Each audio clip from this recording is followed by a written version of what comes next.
siphe sona. Nalamuhla nali bandla lakho somandla. Nali bandla lakho Jehova.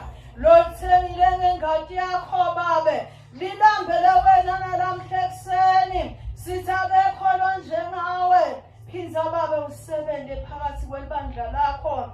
Babe tinhlito tethu tiyalangathelela wena babe. Tilangathelela khuluma kwakho.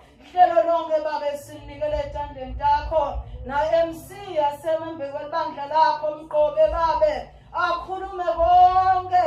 Ahlele ngendlela ngosiyami lojabula ngayo isekhaya ezulwini. Luhlelo lonke lotakwendiwa kulenzawo. Kwendeke insando yakho, kwendiwe kwedunyiswe igama lakho lengcwele.